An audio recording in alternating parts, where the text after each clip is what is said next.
And we're watching Stephen White here in the Clipsal entry from South Australia, just losing a little bit of ground at the moment to Ron Searle. Searle has actually opened that up to probably another couple of car lengths in the last lap, so he's well and truly getting away from the pack. Comes into the late corner. Stephen White doing his best. Michael Dutton still back about the same. I think probably if there is any mover, as we take that fabulous road cam shot, as they come just before the start-finishing line at Amaroo Park, the mover is probably Stephen Richards, who's a little bit closer to the tail of Michael Dutton's car. 5 laps to go as they cross the start-finish line there, and just an indication of how quick these cars are in Amaroo Park. Searle's time 51.96. Well, that's only tenths of a second over Mark Scaife's pole time in the big four-wheel drive GTR, so they're a pretty dynamic little package. They've given us some great support racing to the Shell Australian Touring Car Championship and some of the rounds, along with the super bikes that have been absolutely sensational. And judging by the viewers' letters, you've appreciated the mixture of the bikes and the cars together, and also the Formula Fords. There's no doubting this is a nursery formula. The winner of the Driver of the Europe Championship this year, Cameron McConville, goes to Bathurst as reserve driver for the Dick Johnson's team. And that really is showing the stepping stone formula that Formula Ford has become. That's a great initiative from Auto Action and from Shell and the Johnson team to help bring somebody else into the sport. And I'm sure Cameron looking forward with great anticipation to a little run in that car at Bathurst on the first weekend of October. You can see here Stephen White's trying very, very hard. Car drifting through the corner, the maximum limit of adhesion of these tyres. Ron Searle seems to have him covered. He's got the car well set up. He was very confident when I spoke to him yesterday. Sure, he has the measure of Stephen White here, and as I said before, if he can win this race, he takes the Coca-Cola Bottlers Formula 4 Championship. If White wins it, it's his, so it goes right down to the wire. Certainly the body language from Ron Searle suggests that he's pretty confident at the moment. He's throwing the car around and using all the road. Is these two races, you're probably right about White getting a little closer, and certainly Stephen Richards is a lot closer to Michael Dutton as they reel one more off and head up the hill. Still a long way to go. Nothing in between the chassis this year. The new Van Diemen RF 92 and the Swift 92 SC, I think the letters were. It's getting a bit tricky back here for third and fourth. Richo Jr. was getting stuck into it and was wandering out a little bit into the marbles there. Pretty dodgy over the top of the hill if you get offline. They head downhill for the left-hander at Tui's.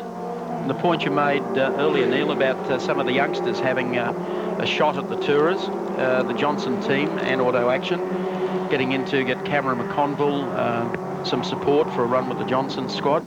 Really does need that to happen in a couple of other teams. And maybe next year in the touring cars with the 2 litres, that some of the cars, some of the teams might provide their Sierras non-turboed, which will give some other drivers an opportunity to bring up some young champions as well. 2 laps to go. Dutton's still defending pretty comfortably here. Yeah, there's certainly the thing that we've got to do with the touring car business is definitely encourage some fresh faces, there's no doubt, and I think everybody's aware of that. And like we said before, it's just great that people like Cameron can have a chance to have a steer. And Troy Dunstan has landed a drive with the Mobile team as well. And Troy was a Formula 4 champion last year. He drove for the Peugeot team in the 12-hour at Bathurst earlier in the year. So there are some people coming through, which is beautiful to see. And a lot of them are coming through from Formula Ford, which is, I mean, it's doing its job as the best nursery category in Australia at the moment. About a lap and a little to go as Ron Searle comes onto the start-finishing straight to acknowledge the last lap board, heads up Pitcher Pave Hill for the final time. Ron Searle running with the Eastern Creek Raceways team, run by Mike Quinn. And pretty expensive exercise this year. I think Ron was quoted as saying it was $130,000 for a full season. Whoa. Whoa. Likes a bit of opposite lock, doesn't he? He's certainly giving it everything on this last lap. Stephen White breathing down his neck. He can't afford to make a slip. They're big gaps, though. He's really sliding this car around, using every bit of road available. But it's enough. It seems to hold out Stephen White. Coming down to the late corner for the final time, Ron Searle. Stephen White, 1-2. Third still being disputed, probably about 50 or 60 metres back behind the front-running 2. But last corner coming up for Ronnie Searle. Action Suzuki, and he heads out to pick up the checkered flag, the winner of the Coca-Cola Bottlers Series final today at Amaroo Park Raceway. Getting up for the second spot, Stephen White, and a very good third was Michael Dutton. Had to protect that all the way through. As we check them out for you and confirm on the race score, Searle the winner over Stephen White, Michael Dutton third, Stephen Richards fourth, Gavin Monaghan finishing out the 5. Back at Amaroo Park Raceway, the production car trophy race that sees Melrose on pole position, Terry Bosanjak alongside. From 3 it's Fitzgerald in the Commodore, 4 is Ogilvie and 5 is Don Watson. We're set to go in the 10-lap production car race for the ARDC trophy, and it's Melrose in the Ford on pole position, the Falcon EV that gets off the start line very quickly indeed, clear of Terry Bosanjak. Quite a good scrap going on for third behind them. Peter Fitzgerald mixed up there with Robert Ogilvie and Don Watson. One up on 2 wheels as they head down to the right-hander for the first time, and Melrose, who's having quite a successful season in the production cars, leads them coming down the back straight for the first time. Big start for Melrose. That was a great start from Melrose. He got off the line very quickly. Oh, and Bosanjak into all sorts of strife here. Had the car off in the dirt. Gathered it back up now as they get to the left-hander. But at Amaroo Park, which is not an easy track to pass on in some circumstances, it's so important to get a great start, and that's exactly what Mel did. And he's got the advantage now. Although Bosanjak closes a little under brakes, they had a good scrap earlier on today. Fitzgerald in behind them. There's Bosanjak going through in car number 41. That's the order. Rose heads up the hill again as the driver's taking a tighter line out of this corner. A few of the tail enders a little bit wider. Car number 3 going through. That's the Goodyear entry of Peter Fitzgerald. Comes down to the right-hander at the loop. Someone's... One back behind him didn't have the same approach shot. I think it was Bosanjak actually got up in the dirt too on the exit to the turn there as they run downhill to the left-hander at Tui's. Now, is Bosanjak getting a little bit closer? Yes, I think he is to Melrose and the champion Falcon EB. Terry Bosanjak qualified on pole position under Peter Fitzgerald lap record that was set here in the Toyota Supra all those years ago. So these Commodores and Falcons are going very quick these days. Melrose, the only Falcon driver to win a production car race this year. Such has been the dominance of the Commodores in this category. And he's leading the ARDC production car series handsomely, so he has to beat Bosanjak here to win the series. If Bosanjak wins the race, Rose has to finish second to hang on to the series. So it's going to be quite tight between these 2 leading cars. Fitzgerald going through. Here's a good scrap for 4th spot. Robert Ogilvie just sitting 1 back behind Don Watson. Watson got off to a fairly good start, but Ogilvie has been able to gather him in the last lap or so. They're disputing 4th at the moment. Broken up into groups already up at the front. Still Melrose, and a little bit closer to him is Terry Bosanjak. There's Ogilvie and the number 4 Commodore as they head down to the lake. The leaders are already running along the next straight. So here's Melrose, leads them out of stop corner. Terry Bosanjak right on his hammer as they come onto the main straight once again. Bosanjak's been the big improver in production car racing this year. Terry Lewis, the winner of the Australian Production Car Championship, but Bosanjak really gave him a run for his money. And Melrose, of course, running the new SS Falcon 4-litre car. Thanks very much, says Terry, as Mal loads him up with a few bits and off the infield.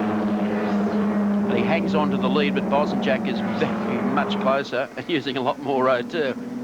This car's very evenly matched around here. This new Falcon's been proved more than a match for the Commodore in the last few rounds of the championship. Bosanjak locks up the brakes pretty badly there. Pretty desperate start. He wants to get on level terms with Rose because he knows he has to win this race. And the thing that may well happen here is these 2 will get involved in their own little dice, and Fitzgerald will catch them. He'll need to be held up, or certainly for Bosanjak to be held up for a lap or so. But he's getting a little bit closer to them as they reel off 1 more lap and head up the hill again. Terry Bosanjak, former go-kart driver to Europe winner, spent some time in Formula Ford as well, set himself up with a production car Commodore, has done particularly well. He's come into some very experienced drivers here. The guy in 3rd place, I mentioned, Peter Fitzgerald, multiple Australian production car champion. He's been well and truly outshone this year by these younger guys. Well, Fitzy in the Goodyear entry coming through now, but most of the interest in this one between the front runners. Fitzgerald, the Goodyear Commodore, and Melrose under attack from Terry Bosanjak. The exit from Tui's turn and the run down to the right-hander at the late corner. And Bosanjak closes up. And Peter Fitzgerald has actually made a fair bit of ground on these two. Well, they've been getting a little more untidy in this last couple of laps and finding the edges of the road all the time. You don't need to drop too many tenths to become vulnerable. Fitzgerald's really closed the gap, as you say. Melrose, the new Falcon, features anti-lock brake system, which Mal assures us is a great advantage, particularly around a track like this. But Terry Bosanjak isn't being left behind. There's nothing in this. Bosanjak's pretty quick on the approach to the loop and has to wash a bit of it off on the exit. That's as close as he's been to Melrose. They run downhill to the left-hander at Tui's. Idea being for Rose to protect the inside, don't leave too much of a gap there. Nice difference there between ABS and non-ABS. See Mal's car pulling up straight. No tyre lock-up, and Terry getting hard on the brakes. A major lock-up from the inside front wheel. So Mal enjoying a braking advantage, but there's nothing in between this now. Terry's car very quick onto the main straight, sitting in the draft of the Falcon in front of him. Surprising how evenly these cars are matched. The Falcon about 100 kilograms heavier than the Commodore. Showroom trim. He doesn't miss, does he, through there? Now watch Bosanjak here. Oh, yes. Can't get closer than that. And Terry uses all of the Mal and Mike Leyland stuff to the outside. Yeah, they like the gravel, these two blokes. I'm really impressed with Melrose's driving over the last couple of years in these pressure situations. Took me through the production car championship. He's been, oh, look at that massive brake lock-up each time. You would suspect there's some sort of chassis imbalance or something there. There will be in a moment at Fitzy, all right? A bit too much middle pedal. So this absorbing battle continues, and Fitzgerald, amongst all this, is climbed right on the back of them. So the forward leads the two Commodores, and... Oops. Well, they've both been warned about their driving antics. Bad sportsmanship flag being shown. Oops. And Don Watson. Yeah, he's had a spin on the entrance to the front straight. And He'd want to get the hell out of there in a hurry. he's hit the Armco pretty hard too. Has he what? Short wheelbase Commodore. His Don is not so good. Oh. And Fitzgerald's picked him up there. Desperate stuff around the back of the circuit. Fitzgerald was right on the bumper of Bosanjak as they went over the hill the last time through. We might have a look and see what actually happened there.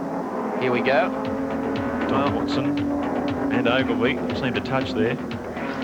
And Don got the raw end of the stick. So, final of the ARDC production car series continues. And there we are.